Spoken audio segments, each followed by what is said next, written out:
তো আজকের ব্লগটা আমি এখান থেকে স্টার্ট করছি। হ্যালো এভরিওয়ান, আসসালামু আলাইকুম।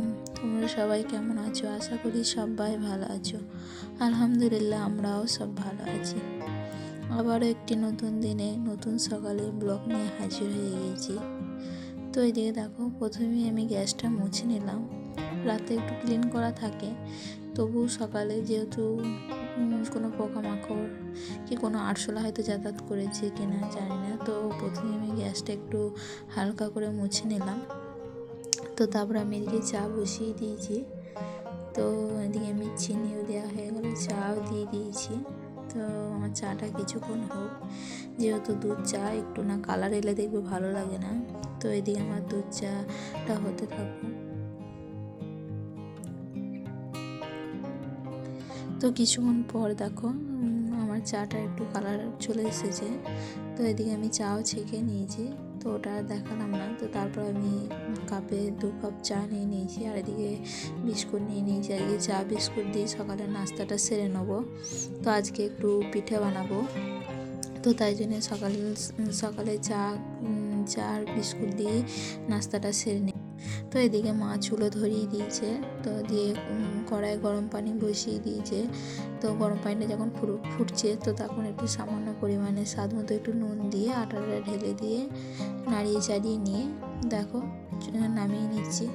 তো এইভাবে নামানোর পর ভালো করে এটা পানি দিয়ে হাতে করে নরম করে নিয়ে তারপরে আমরা আর কি যেভাবে করি আমি সেভাবেই আর কি দেখাচ্ছি। কোনো অন্যরকম কোনো স্টাইল বা কিছু দিয়ে দেখাচ্ছি না, যেভাবে আর কি করি সেভাবেই সাধারণভাবে দেখাচ্ছি। তো এটা আমি তারপরে এবার আমিই করছি এটা। তো এইভাবে আমরা একটু হাতে করে নরম করে নিই।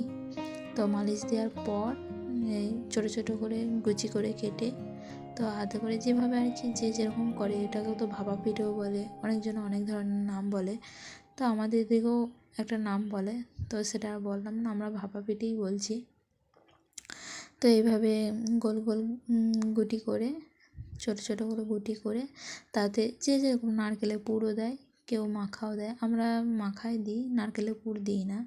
তো দেখো নারকেলের পুর দিইনি, মাখা ভরিয়ে দিচ্ছি। তো তারপরে দেখো যেভাবে আর কি করি।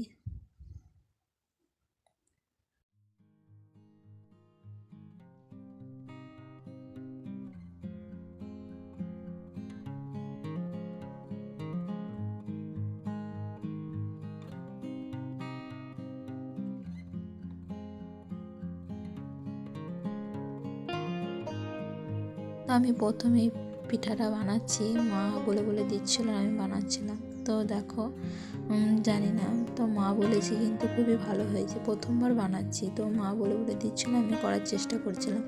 তো কোনো কাজই তো আর কেউ একবারে শিখে আসে না, কিছু কিছু কাজ শিখতে হয়। তো সেভাবেই দেখো আমরা বানাচ্ছি। তো তারপরে আমরা যেরকম আর কি করি।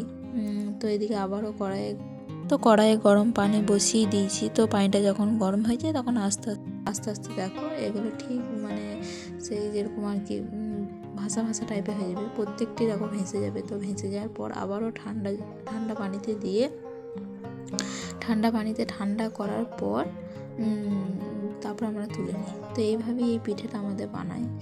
তো অনেক জনাদের অনেক রকম করে, তো আমাদের এইভাবেই করে, আমি সেভাবেই তোমাদের সাথে শেয়ার করলাম। পিঠে বানানোর কাজ কমপ্লিট হয়ে গিয়েছে। তো এদিকে দুপুরে যেহেতু আজকে একটা রান্না হবে, তো সেভাবেই আজকে একটা রান্না বলতে আজকে কাচ্চি বিরিয়ানি করা হচ্ছে। তো আজকে রান্নাটা পুরো শেয়ার করলাম না, তো কিছু কিছু ক্লিপ নিয়ে রেখে দিয়েছিলাম, তো সেটাই তোমাদের সাথে শেয়ার করছি। তো দেখো এটাও আজকে আমি প্রথম মাকে জিজ্ঞেস করে রান্না করছিলাম, তো যেটাকে বলা হয় কাচ্চি বিরিয়ানি। তো সেভাবেই সব রকম মশলা আগে দিয়ে, আলু দিয়ে, মাংস দিয়ে, তারপর ভাঙা ছোলার ডাল দিয়ে কষিয়ে নিয়ে এদিকে পেঁয়াজ বেরেস্তাটা করে, তো সেভাবেই এখানে ঢেলে দেওয়া হয়েছে। তো দেখো, তো লাস্টে বেলায় একটু সামান্য যেরকম ধনেপাতা দিয়ে দিয়েছি, ধনেপাতা আর গরম মশলা তো দিয়ে দিয়েছি। তো তারপরে কিছু কাঁচা লঙ্কা দিয়ে দেওয়া হবে ওপরে। তো এইভাবেই কাচ্চি বিরিয়ানিটা রান্না হয়েছে, তো সেভাবেই দেখালাম। তো লাস্টে একটু স্বাদ মতো চিনি দিয়ে দেবো।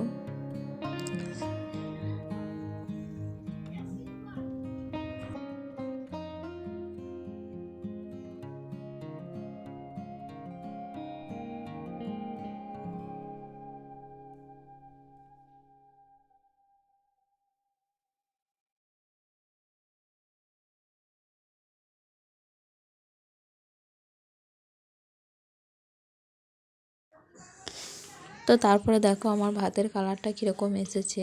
তো পুরো রান্নাটা তো আর দেখালাম না, কিছুটা দেখিয়েছি। তো এই দেখো খাওয়ার সময় সত্যি বলছি রান্নাটা খুবই টেস্টি হয়েছিল, যেহেতু প্রথমবার আমি এই কাচ্চি বিরিয়ানি রান্না করলাম মাকে জিজ্ঞেস করে করে। তো খাওয়ার সময় খুবই ভালো লেগেছিলো। তো তারপরে আর ভিডিও কিছু করা হয়নি। তো তারপরে একটু সন্ধ্যে টিফিন করে নিচ্ছি। তো যেহেতু আজকে এই পিঠেটা বানানো হয়েছিল, তো সন্ধ্যাবেলায় একটু এই পিঠেটা খেয়ে নিচ্ছি। তো এই ভিডিওটা আমি এখানেই শেষ করলাম। তো ভিডিওটা ভালো লেগে থাকলে আল্লাহ হাফিজ।